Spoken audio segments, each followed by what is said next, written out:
पूर्णमदः पूर्णमिदं पूर्णात् पूर्णमुदच्यते पूर्णस्य पूर्णमादाय पूर्णमेवावशिष्यते। ओम शांति शांति शांति।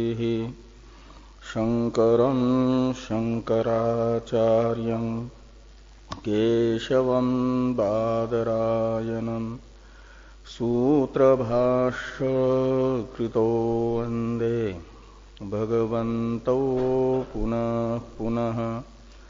ईश्वरो गुरुरात्मेति मूर्तिभेद विभागिने व्योमवद्व्याप्तदेहाय दक्षिणामूर्तये नमः। ओम शांति शांति शांति।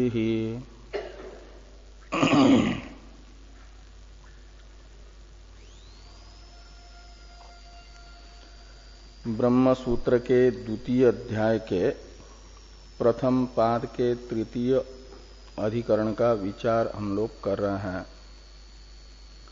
विलक्षणत्व नामक इस अधिकरण में कुल 8 सूत्र हैं। 7 सूत्रों का विचार हो गया है। अष्टम सूत्र का विचार कल प्रारंभ हुआ था। अष्टम सूत्र है तर्का प्रतिष्ठानाद अपि अन्यथा अनुमेयम इति चेत एवं अपि अविमोक्ष प्रसंग। इस सूत्र में 3 अवान्तर वाक्य बनते हैं। तर्का प्रतिष्ठानात् अपि इन 2 पदों का एक अवान्तर वाक्य है। दूसरा अवान्तर वाक्य है अन्यथा अनुमेयम इति चेत, 3 पदों का। और तीसरा अवान्तर वाक्य है एवं अपि अविमोक्ष प्रसंग। इनमें से प्रथम अवान्तर वाक्य के व्याख्यान रूप भाष्य तक का विचार हम लोगों का हो गया था कल। भाष्यकार भगवान ये कह रहे हैं कि इसलिए भी निर्दोष वेदांत समन्वय का आक्षेप, समन्वय पर आक्षेप सांख्यों को नहीं करना चाहिए। किस लिए? तो कहते तर्का प्रतिष्ठानादपि, जिसे आधार बना करके सांख्य लोग निर्दोष वेदांत समन्वय पर आक्षेप करने जा रहे हैं, वह तर्क ही अप्रतिष्ठित है, ने स्वतंत्र रूप से जगत के तत्व का निर्धारण करने में असमर्थ है। जगत के तत्व का निर्धारण करने में जो समर्थ नहीं है, ऐसे तर्क को आधार बना करके वेदांत ने बताया हुआ जो जगत का तत्व है, उस पर आक्षेप अनुचित है।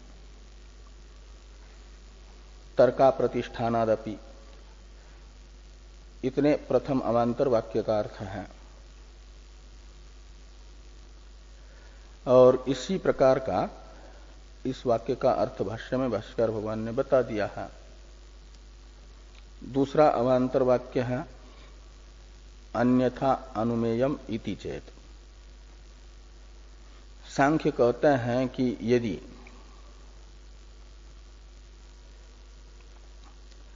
तर्क में अप्रतिष्ठितत्व सिद्ध हो जाए।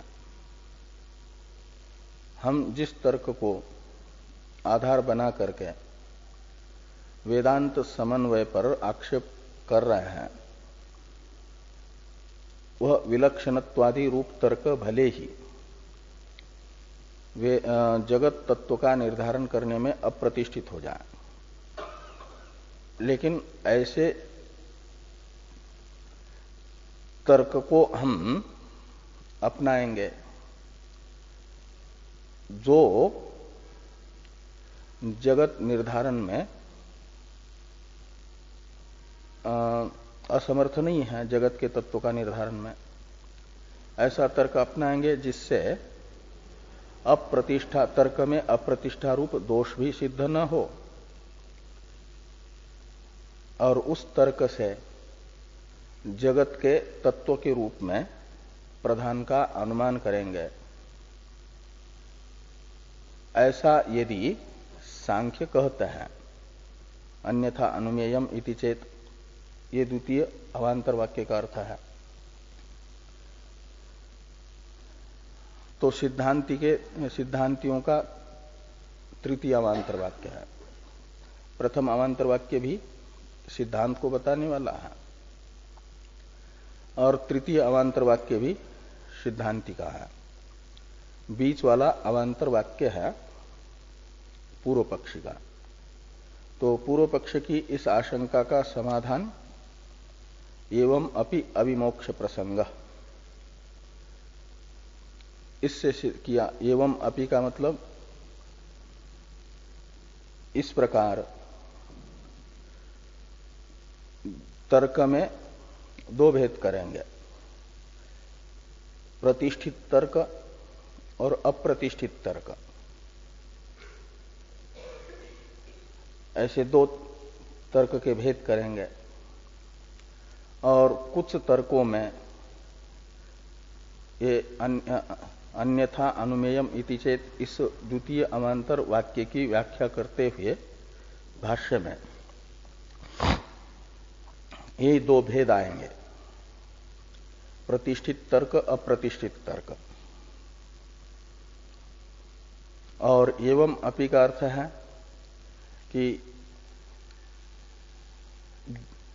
कुछ वस्तु विशेष का व्यवहार अवस्था में निर्धारण करने वाले प्रतिष्ठित तर्कों के होने पर भी, एवं अपि का अर्थ है व्यावहारिक पदार्थों का निर्धारण करने में तर्क प्रतिष्ठित होने पर भी, कुछ पदार्थ विशेष का निर्धारण तर्कों से होने पर भी, जगत के तत्व के विषय में तर्क को अप्रतिष्ठात्व रूप जो दोष है, इस दोष से मुक्ति मिलना संभव नहीं है। एवं अपि अयमोक्ष प्रसंग, ये तृतीय अवांतर वाक्य का अर्थ भाष्य में आएगा। तो प्रथम अवांतर वाक्य का भाष्य में अर्थ विचार हम लोग कर चुके हैं। द्वितीय अवांतर वाक्य के व्याख्यान रूप भाष्य की चर्चा करनी है। वो चर्चा शुरू हो रही है।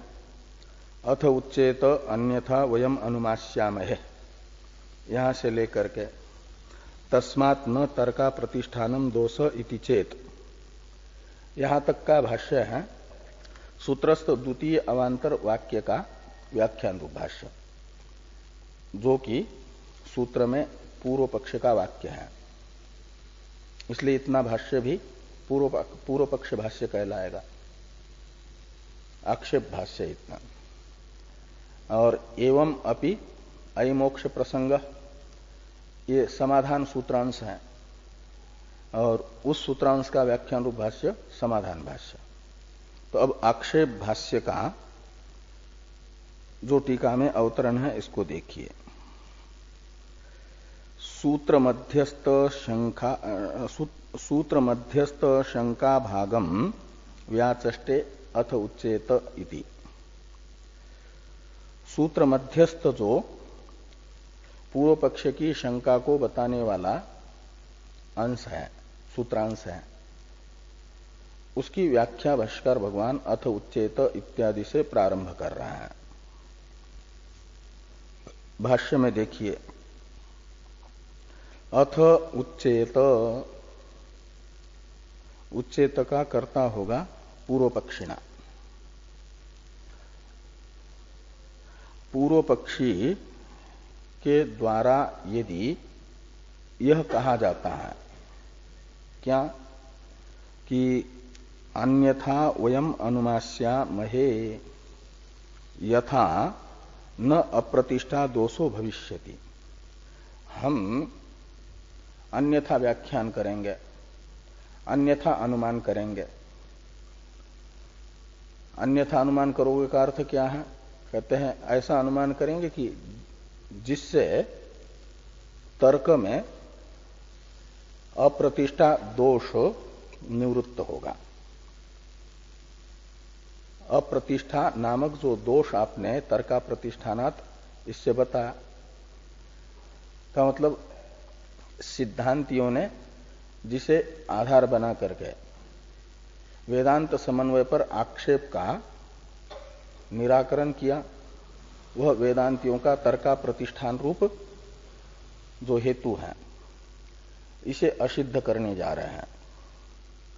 तर्क में यदि अप्रतिष्ठा दोष निवृत्त होगा तो तर्का प्रतिष्ठानात ये जो सिद्धांति का हेतु है पंचमे अंत पद के द्वारा बताया गया, वह असिद्ध हो जाएगा। इसे ध्यान में रख करके पूर्व पक्षी कहते हैं कि हम अन्यथा अनुमान करेंगे।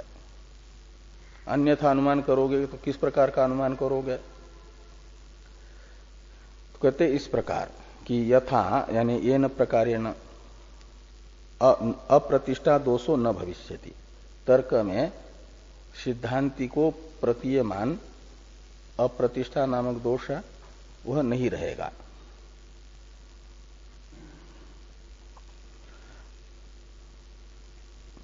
इसका व्याख्यान है थोड़ा टीका में इस वाक्य का। विलक्षणत्वादि तर्कानाम अप्रतिष्ठत्वेपि व्याप्ति पक्षधर्मता संपन्न कश्चित् तर्क प्रतिष्ठितो भविष्यति तेन प्रधानम अनुमेयम इत्यर्थ। ये अन्यथा वयम अनुमास्यामहे इससे कह रहा है, यानी ऐसा कोई एक तर्क खोजेंगे जिसमें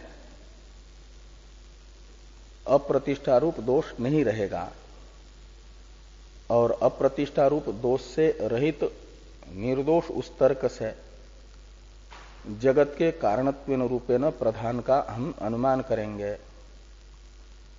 भले ही हमारे द्वारा पूर्व में बताए गए विलक्षणत्वादि तर्क व्यभिचार तथा व्याप्यत्वा सिद्धि नाम के दोष से दूषित थे, उन वे जगत कारणत्वेन रूपेण त्रिगुणात्मक प्रधान का अनुमान करने में असमर्थ रहे, अप्रतिष्ठित हुए। लेकिन उनसे अतिरिक्त व्याप्ति से युक्त यानी अव्यभिचारी, व्यभिचार से रहित उसे व्याप्ति युक्त कहते हैं सदहेतु, और व्याप्यत्वा सिद्धि जो दोष बताया था पक्ष धर्मतादि से युक्त हेतु हम बताएंगे। व्याप्ति तथा पक्ष धर्मता संपन्न हेतु को कहा जाता है सदहेतु। ऐसा सदहेतु खोजेंगे और उससे जगत का कारण प्रधान है ऐसा निर्धारण करेंगे तो वो प्रतिष्ठित तर्क हो गया। और उस प्रतिष्ठित तर्क को आधार बना करके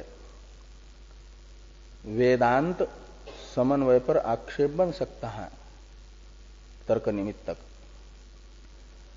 ऐसा यदि सांख्य कहते हैं, ये सांख्यों का अन्यथा अनुमेयम का ही अभिप्राय है, तो उसका उत्तर एवं अपि से देंगे।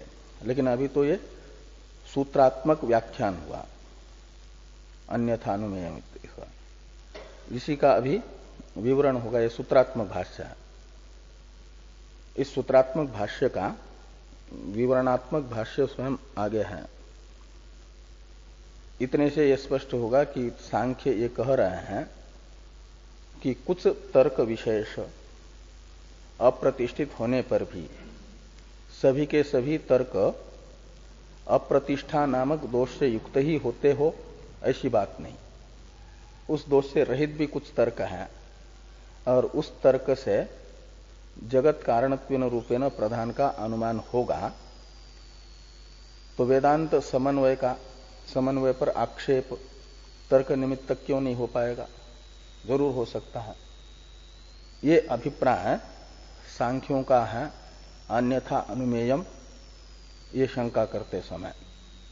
उसे टीकाकार ने इन शब्दों से निकाला कि विलक्षणत्वादि तर्कानाम अप्रतिष्ठितत्वेपि, यानी विलक्षणत्वादि हमारे द्वारा पूर्व में उक्त तर्कों में अप्रतिष्ठा नामक दोष विद्यमान होने पर भी व्याप्ति पक्ष धर्मता संपन्न कश्चित तर्क, उन विलक्षणत्वादि तर्कों से भिन्न कोई दूसरा सत्तर्क वो प्रतिष्ठित हो जाएगा, उसमें अप्रतिष्ठा नामक दोष नहीं रहेगा। और वो जो निर्दोष तर्क है उसे तेन शब्द से लेना टीका में। उस निर्दोष तर्क से प्रधानम अनुमेयम, जगत कारणत्वेन रूपेण प्रधान का अनुमान होगा।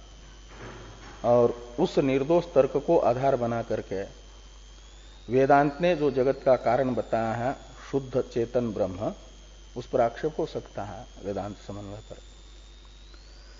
इस प्रकार इस वाक्य का अभिप्राय है, अभिप्रेत अर्थ है। अब भाष्य में जो नहीं प्रतिष्ठित तर्क एव नास्ति इति शक्यते वक्तुम, ये जो वाक्य आ रहा है, यहां से व्याख्यान शुरू हो रहा है इस सूत्रात्मक भाष्य का। अथ उच्चेत इत्यादि तो सूत्रात्मक भाष्य था ना, इसी की व्याख्या है नहीं इत्यादि से। और व्याख्या रूप भाष्य का अवतरण है टीका में। इसको देखिए, ननु सोपि अप्रतिष्ठित तर्क जातीयत्वात् विलक्षणत्वात् विलक्षणत्वादिवत् इत्यत आह नहीं इति। टीका में पूर्व पक्ष के प्रति शंका की जा रही है ननु इत्यादि से। उस शंका का उत्तर नहीं इत्यादि से पूर्व पक्षी देंगे। तो ये शंका, पूर्व पक्षी के प्रति शंका करने वाले हो जाएंगे सिद्धांति के अनुयायी। सिद्धांति का तो उत्तर है सूत्र से ही पूर्व पक्षी की शंका का, एवं अपि अविमोक्ष प्रसंग। और ये जो ननु इत्यादि से शंका है वो मानी जाएगी सिद्धांति के अनुयायी की, शिष्यों की, कि सोपि अप्रतिष्ठित तर्क जातीयत्वात् विलक्षणत्वादि वत। तर्क से ही, जिस तर्क को सांख्य लोग निर्दोष तर्क बताने जा रहे हैं, अप्रतिष्ठा दोष से रहित तर्क बताने जा रहे हैं, उसे आप इस शंका वाक्यस्थ स इस सर्वनाम से ग्रहण करिए। इसलिए सोपी का अर्थ है सांख्य जिस तर्क को अप्रतिष्ठा दोष से रहित कहने जा रहे हैं, व्याप्ति पक्ष धर्मता से संपन्न, अप्रतिष्ठा दोष से रहित प्रतिष्ठित तर्क के रूप में जिस तर्क की कल्पना सांख्य करने जा रहे हैं उसे स शब्द से लीजिए। इसलिए सोपी का अर्थ है वह तर्क भी व्याप्ति और पक्ष धर्मता संपन्न तर्क भी अप्रतिष्ठित ही होगा। वो तो पक्ष हुआ, ये एक अनुमान है, सिद्धांति के अनुयायियों के द्वारा किया जा रहा है। अनुमान में होता है एक पक्ष, दूसरा साध्य, हेतु और दृष्टांत। तो पक्ष है सोपी शब्द से ग्राह्य सांख्यों के द्वारा कल्प्यमान प्रतिष्ठित तर्क, जिसे वो प्रतिष्ठित कहने जा रहे हैं, निर्दोष तर्क के रूप में कहने जा रहे हैं, वो है पक्ष। उसे पक्ष बना करके सिद्धांति के अनुयायी उसमें अप्रतिष्ठितत्व को सिद्ध करने जा रहे हैं। इसलिए अप्रतिष्ठितत्व है साध्य इस अनुमान का। सिद्धांति के अनुयायियों का जो अनुमान है, उस अनुमान का साध्य है अप्रतिष्ठितत्व, और हेतु है तर्क जातीयत्व, और दृष्टांत है विलक्षणत्वादि तर्कवत। एक अनुमान हुआ, सोपि अप्रतिष्ठितः तर्क जातीयत्वात् विलक्षणत्वादि तर्कवत। यह अनुमान का आकार बन गया ना। तो ये पूर्व पक्षी के प्रति शंका हुई कि आप व्याप्ति तथा पक्ष धर्मता संपन्न जिस तर्क को प्रतिष्ठित कहने जा रहे हो, वह तर्क भी अप्रतिष्ठित ही है। क्यों? तो तर्क जातीय है। जातीय का अर्थ है सदृश। जो अप्रतिष्ठितत्व दोष से युक्त विलक्षणत्वादि तर्क है, उन तर्कों के सदृश ही ये भी तर्क है। जातीय शब्द सदृश अर्थ में होता है। तो तर्क जातीयत्वात् का अर्थ है तर्क समानत्वात्। जो अप्रतिष्ठित तर्क है उन्हीं के समान यह तर्क आपका होने से वह भी अप्रतिष्ठित होगा। कैसे? तो कहते जैसे विलक्षणत्वादि तर्क, विलक्षणत्वादि तर्कों में भी तर्क जातीयत्व है और अप्रतिष्ठितत्व है। तो यत्र यत्र तर्क जातीयत्वम तत्र तत्र अप्रतिष्ठितत्वम यथा विलक्षणत्वादय। ये इस अनुमान से यदि पूर्व सिद्धांति के अनुयायी सांख्यों को ये कहें कि सांख्यों के द्वारा जिस तर्क को प्रतिष्ठित बताया जा रहा है, व्याप्ति पक्ष धर्मता संपन्न तर्क को, उसमें भी अप्रतिष्ठितत्व ही सिद्ध होगा। इसलिए वो भी अप्रतिष्ठित ही तर्क होने से उससे जगत कारणत्वेन रूपेण प्रधान का अनुमान नहीं कर पाओगे। ऐसी शंका सांख्यों के प्रति यदि सिद्धांति के अनुयायी करते हैं तो सांख्य इस शंका का उत्तर दे रहा है। इत्यतः यानी इस प्रकार की सिद्धांति के अनुयायियों की आशंका होने पर, आह यानी सांख्य कह रहे हैं, प्रयास कर रहे हैं कि कुछ तो तर्क निर्दोष होगा, अप्रतिष्ठा दोष से रहित होगा। तो नहीं इत्यादि को देखिए।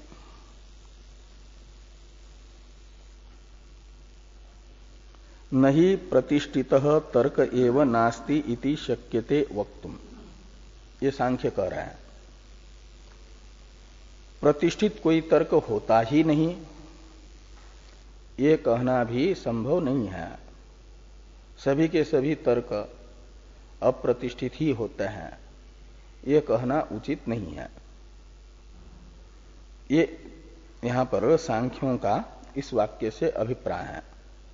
तो सिद्धांति के अनुयायियों की जो शंका थी उसका ये उत्तर है। उत्तर देने के लिए सांख्य दो विकल्प कर रहा है टीका में। तो टीका को देखिए। तर्क जातीयत्वात् इति तर्कः प्रतिष्ठितो न वा। अब सिद्धांति के अनुयायियों को सांख्य पूछ रहे हैं दो विकल्प करके। आप जिस तर्क के आधार पर तर्क को अप्रतिष्ठित बताने जा रहे हैं, उस अनुमान में प्रयुक्त जो हेतु है, जैसे तर्क शब्द से कहा जा रहा है, वो कौन सा हेतु है? तर्क जातीयत्वात् ये हेतु। तो हम आपको पूछते हैं, हमने तो कबूल कर लिया कि हमारे विलक्षणत्वादि जो पूर्व में बताए गए हेतु हैं वे अप्रतिष्ठित हैं। आपको हम पूछते हैं, आप तर्क मात्र को अप्रतिष्ठित बताने के लिए जिस हेतु को आधार बना रहे हो, जिस तर्क को अपनाए हुए हो, वह तर्क कौन सा है? तर्क जातीयत्वात् ये तर्क है। तो ये जो तर्क जातीयत्व रूप तर्क है, इस तर्क में प्रतिष्ठितत्व है अथवा नहीं है? ये आप जिस तर्क को आधार बना करके हमारे तर्क को अप्रतिष्ठित कहने के लिए जा रहे हो, वो आपका तर्क प्रतिष्ठित है कि अप्रतिष्ठित है? ये पूर्व पक्षी सिद्धांति के अनुयायियों को पूछ रहे हैं। ये यहां पर कहा कि तर्क जातीयत्वात् इति तर्क, यानी पूर्व अनुमान में, ये जो शंका के समय अनुमान था ना टीका में, सोपि अप्रतिष्ठित तर्क जातीयत्वात् विलक्षणत्वादिवत, इस अनुमान में प्रयुक्त जो तर्क जातीयत्व रूप हेतु है, इस हेतु को यहां पर कह रहे हैं कि वह प्रतिष्ठित है कि अप्रतिष्ठित है? इसका उत्तर दीजिए आप। यदि सिद्धांति के अनुयायी ये कहते हैं कि हमारा जो तर्क जातीयत्वात् रूप हेतु है, तर्क है, ये प्रतिष्ठित तर्क है, ये उत्तर यदि देते हैं, प्रथम विकल्प यदि लेते हैं, तो उसमें व्यभिचार नाम का दोष बता रहे हैं। ये कह रहे हैं कि आद्ये अत्रैव अप्रतिष्ठितत्व साध्याभावात् व्यभिचार। तो ये तर्क जातीयत्व रूप तर्क को यदि प्रतिष्ठित कहोगे, तो तर्क जातीयत्व रूप तर्क में आपके अनुमान का जो साध्य है अप्रतिष्ठितत्व, ये नहीं रहेगा प्रतिष्ठित कहोगे तो तर्क जातीयत्व रूप हेतु में, तर्क में सिद्धांति के ही अनुयायियों का जो अनुमान है उसका साध्य नहीं है, साध्याभाव है। लेकिन तर्क जातीयत्व रहता है, ये भी तो तर्क जातीय, तर्क सदृश है। इसलिए तर्क जातीयत्व रहने से और साध्य न रहने से ये हेतु साध्याभाववत वृत्ति हुआ ना। साध्य जहां नहीं रहेगा वहां पर यदि हेतु रहता है तो ऐसे हेतु को कहा जाता है व्यभिचारी हेतु। व्यभिचार साध्याभाव के अधिकरण में रहने वाला हेतु सब व्यभिचार नाम का हेत्वाभास कहलाता है, असद हेतु कहलाता है, हेत्वाभास कहलाता है। तो ये हेत्वाभास हो जाएगा, व्यभिचार नाम के दोष से युक्त व्यभिचारी हेतु माना जाएगा। ये यहां पर प्रथम पक्ष में दोष बताया। तर्क जातीयत्व हेतु को यदि सिद्धांति के अनुयायी प्रतिष्ठित मानते हैं तो इसमें ये दोष आता है व्यभिचार नाम का दोष। तो आद्य अत्रैव, अत्रैव से अत्र शब्द से लेना, ये तर्क जातीयत्व रूप तर्क, तो तर्क जातीयत्व रूप तर्क में ही अप्रतिष्ठितत्व रूप साध्य का अभाव होने से व्यभिचार नाम का दोष सिद्ध हो रहा है। इसलिए ये असद हेतु ही सिद्ध होगा। और इस असद हेतु से सांख्यों के द्वारा कल्प्यमान हेतु में अप्रतिष्ठित तत्व दोष नहीं दिखा पाएंगे। इस अभिप्राय से ये विकल्प कर रहे सांख्य। तो फिर सिद्धांति के अनुयायी को ये मानना पड़ेगा कि ये जो हमारा हेतु है, तर्क है, तर्क जातीयत्व, यह प्रतिष्ठित नहीं है, अप्रतिष्ठित है। दूसरा विकल्प अपनाना पड़े। पहले में तो व्यभिचार हो रहा, तो कहते द्वितीय भी, यदि द्वितीय अपनाते हैं, अप्रतिष्ठित मानते हैं, तो न सर्वतर्कानाम अप्रतिष्ठितत्वम हेत्वाभावात् इति अभिसंधिमान आह एतद अपीति।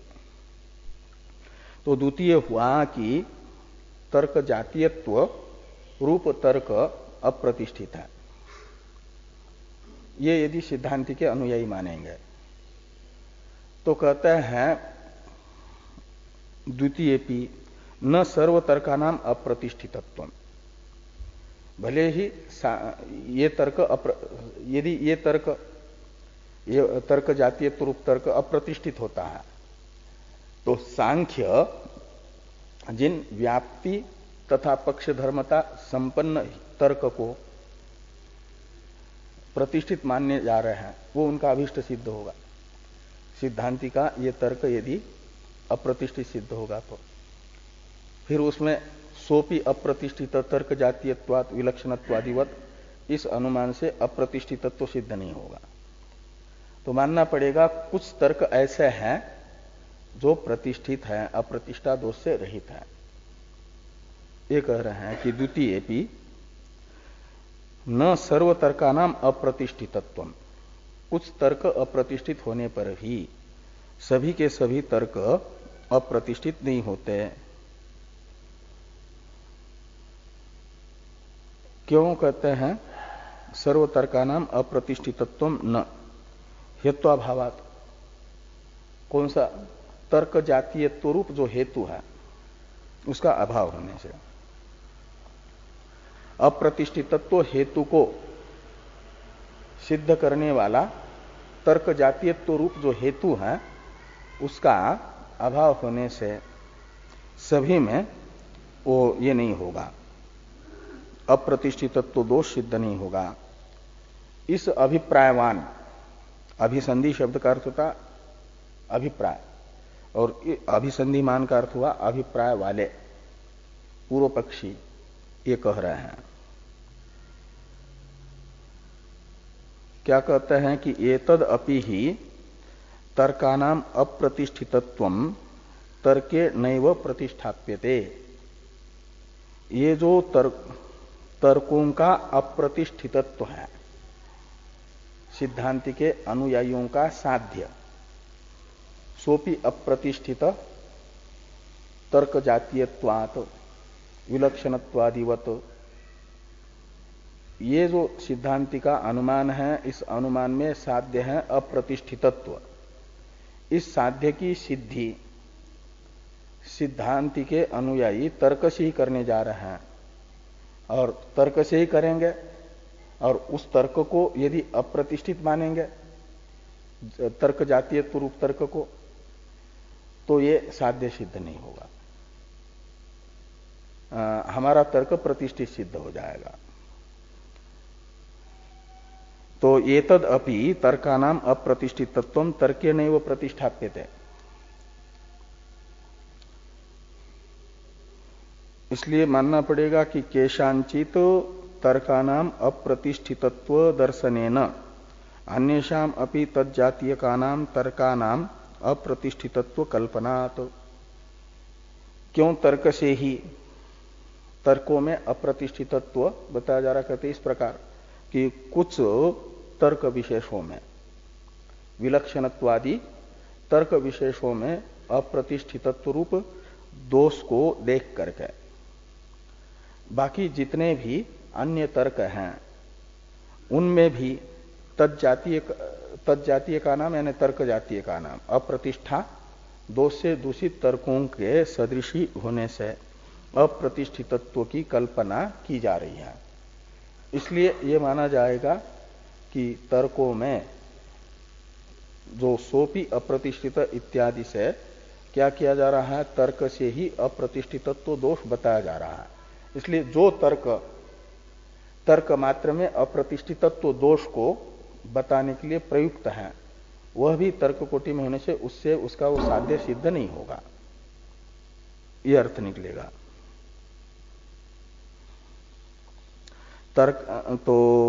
तर्कानाम अप्रतिष्ठितत्व कल्पनात्।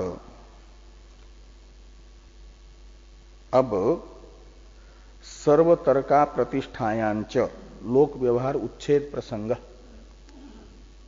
ये कह रहे हैं। तर्क मात्र को यदि अप्रतिष्ठित मानेंगे, सिद्धांति के अनुयायियों के द्वारा प्रयुक्त तर्क के आधार पर यदि सभी के सभी तर्क अप्रतिष्ठित ही है ऐसा मानेंगे तो क्या हो जाएगा? लोक व्यवहार का उच्छेद प्रसंग आएगा। ये पूर्व पक्षी कह रहे हैं।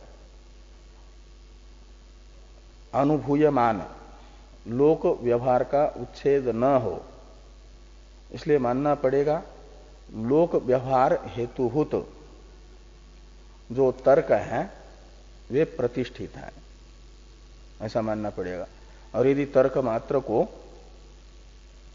अप्रतिष्ठित ही कहेंगे तो तर्क को निमित्त बना करके होने वाले लोक व्यवहार का उच्छेद प्रसंग नाम का दोष आएगा। ये कह रहे हैं सर्वतर्कानाम इत्यादि से। सर्वतर्कानाम इत्यादि का अवतरण है टीका में। किंच अनागत पाकः इष्ट साधनम पाकत्वात् अतीत पाकवत इत्यादि इष्टानिष्ट साधन अनुमानात्मक तर्कस्य प्रवृत्ति निवृत्ति व्यवहार हेतुत्वात् न अप्रतिष्ठा इत्याह सर्वतर्केति। सभी के सभी तर्कों में अप्रतिष्ठितत्व दोष मानना उचित नहीं है। यदि सभी तर्कों में अप्रतिष्ठितत्व दोष मानेंगे तो पूर्व पक्षी कहते हैं तर्क निमित्तक व्यवहार का उच्छेद प्रसंग होगा। व्यवहार का निमित्तभूत तर्क कौन सा है? व्यवहार है प्रवृत्ति निवृत्ति व्यवहार है। और वो जो प्रवृत्ति निवृत्ति के अनुकूल अनुमान करके, अनुमान से प्रवृत्ति का हेतुभूत इष्ट साधनता ज्ञान और निवृत्ति का हेतुभूत अनिष्ट साधनता ज्ञान, ये होता है अनुमान से, तर्क से। तो तर्क से प्रवृत्ति निवृत्त्यात्मक व्यवहार का हेतुभूत जो अनुकूल प्रतिकूलता का ज्ञान है उसे तर्क से ही प्राप्त करके लोक में देखा जाता है प्रवृत्ति निवृत्त्यात्मक व्यवहार। जैसे उदाहरण एक दे रहे हैं कि अनागत पाकः इष्ट साधनम पाकत्वात् अतीत पाकवत। अनागत पाक एक पक्ष है और इष्ट साधनत्व ये साध्य है, पाकत्व हेतु है, अतीत पाक दृष्टांत है, अनुमान हुआ। तो अनागत पाक यानी अभी बनाने जा रहे हैं जिस पाक को, पाक कहते भोजन को, वह अनागत भोजन, अभी जो बनाने जा रहे हैं भोजन, वह भोजन हमारे इष्ट का साधन है। इष्ट कहते हैं फल को, अभिष्ट को। अभिष्ट है क्षुधा की निवृत्ति और तृप्ति, ये इष्ट है, और उसका साधन है भोजन।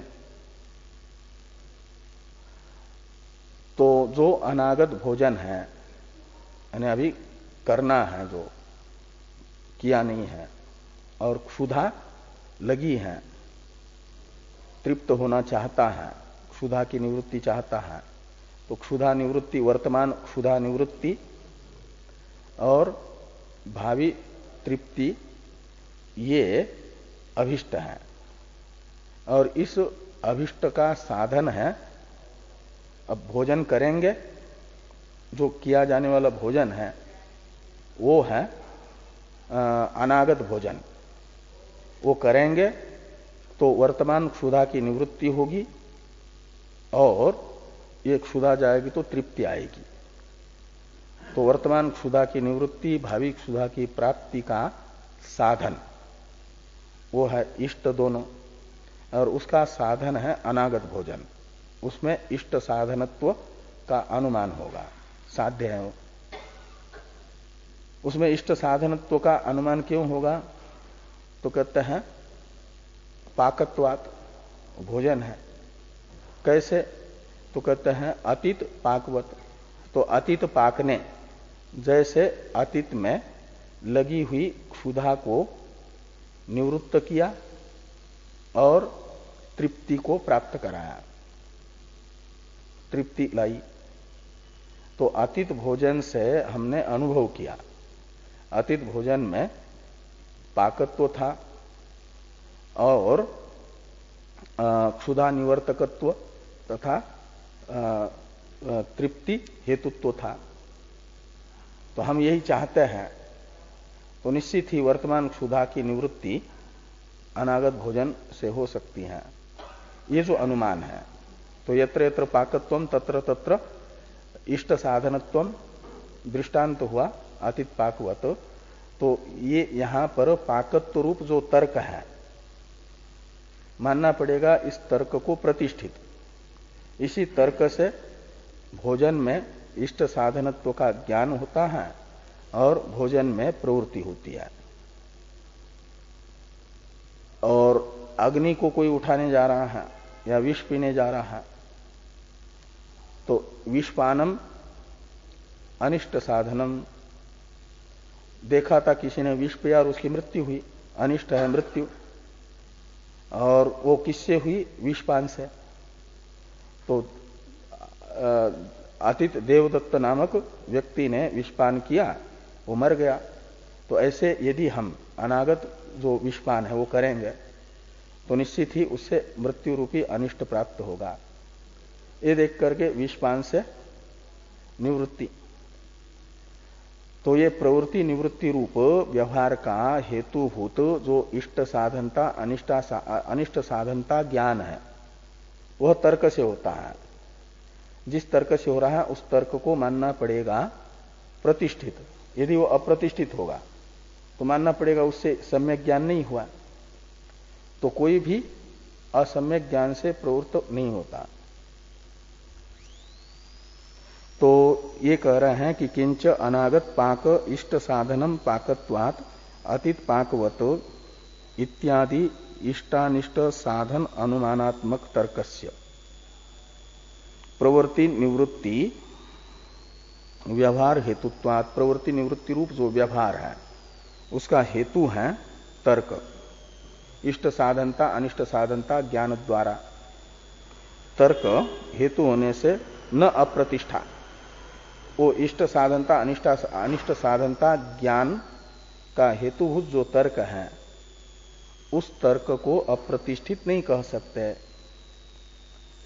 इस अभिप्राय से पूर्व पक्षी ये लिख रहे हैं कि सर्वतर्का प्रतिष्ठायांच लोक व्यवहार उच्छेद प्रसंग। सभी तर्क यदि अप्रतिष्ठित होते हैं तो क्या हो जाएगा? लोक व्यवहार उच्छेद प्रसंग। लोक व्यवहार के उच्छेद का प्रसंग होगा। लोक व्यवहार शब्द से वही प्रवृत्ति निवृत्ति, इष्ट साधनता अनिष्ट साधनता ज्ञान से होने वाली जो प्रवृत्ति है निवृत्ति है उसके उच्छेद का प्रसंग आएगा। और आगे है कि अतीत वर्तमान अध्वसाम्येन ही अनागते अपि अध्वनि सुख दुख प्राप्ति परिहाराय प्रवर्तमानो लोको दृश्यते। तो अतीत वर्तमान जो अध्वा है, अध्वा कहते हैं विषय को।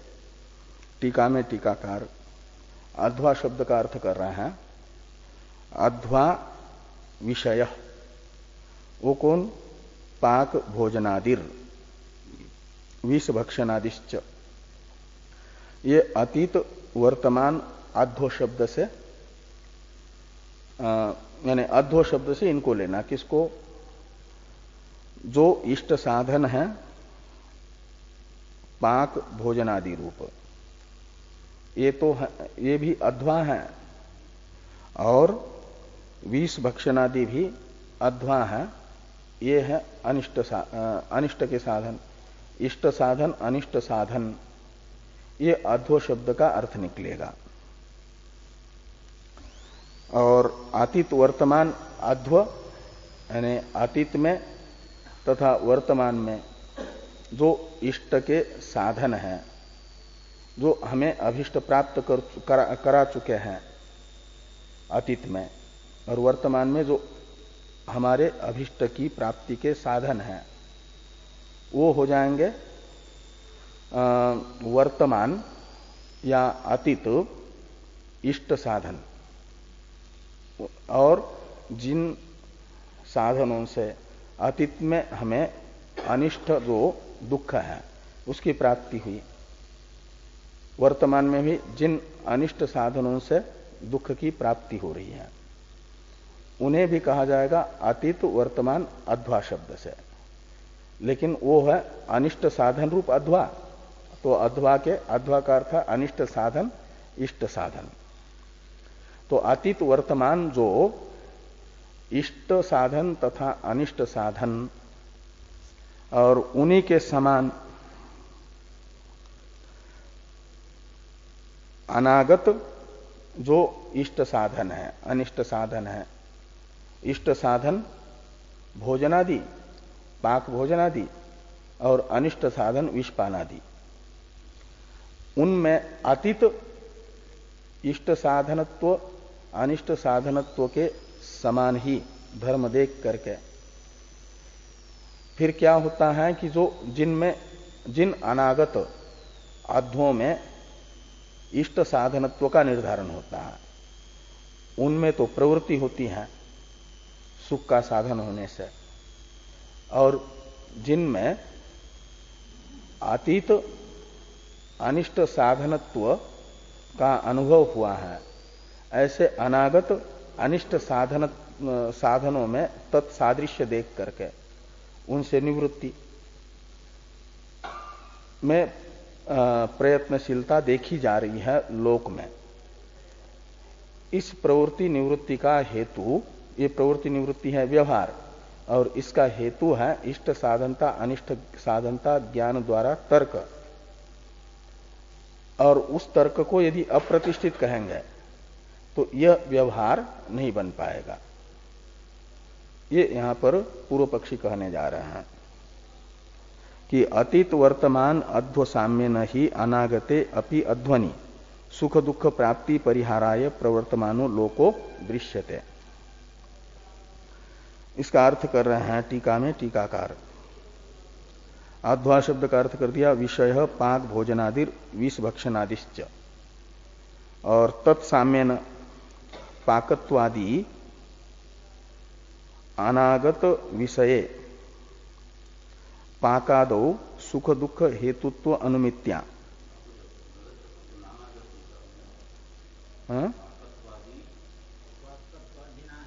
पाकत्वादिना, हाँ ठीक है, पाकत्वादिना ये तृतीयांत है ना, तत्साम्य न पाकत्वादिना, ये एक ना का अन्वय पाकत्वादि के साथ है, वो तृतीयांत है। वो तत्साम्य न यानी अतीत अध्वा का साम्य, वो क्या होगा? तो पाकत्वादि। तो पाकत्वादिना और फिर अनागत ऐसा निकालिए। तो तत्साम्य न पाकत्वादिना अनागत विषय पाका दो, अनागत विषय जो पाका दी हैं उनमें सुख दुख हेतुत्व का अनुमान करके प्रवृत्ति आदि यानी प्रवृत्ति और आदि शब्द से निवृत्ति लोक में देखी जा रही है, वह अनुपन्न होगी, नहीं बन पाएगी। कब? यदि सभी तर्क को अप्रतिष्ठित कहेंगे, तो मानना पड़ेगा ये अनागत पाकादि में इष्ट साधनत्वादि का ज्ञापक जो तर्क है वह प्रतिष्ठित तर्क है, ये मानना पड़ेगा। और उस प्रतिष्ठित तर्क से अनागत पाकादि में इष्ट साधनत्वादि के ज्ञान से प्रवृत्ति, विषपानादि में अनिष्ट साधनत्व ज्ञान से निवृत्ति रूप सम्यक व्यवहार होता है।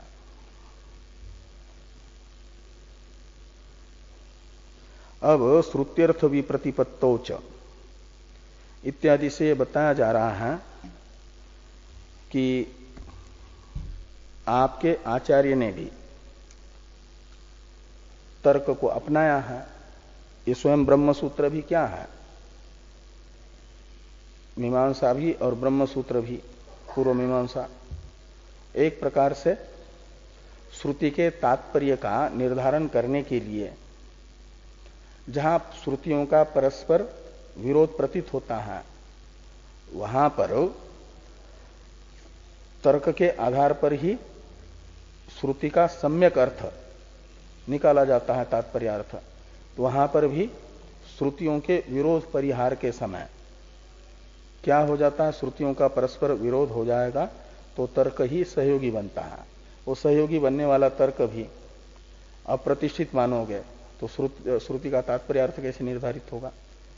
यानी इन सब उदाहरणों से सांख्य लोग ये बताने जा रहे हैं कि सभी के सभी तर्क अप्रतिष्ठित नहीं होता है, कुछ तर्क प्रतिष्ठित भी होता है, अन्यथा अनुमेयम। इसकी व्याख्या करते हुए भाष्य में ये सब चर्चा हो रही है।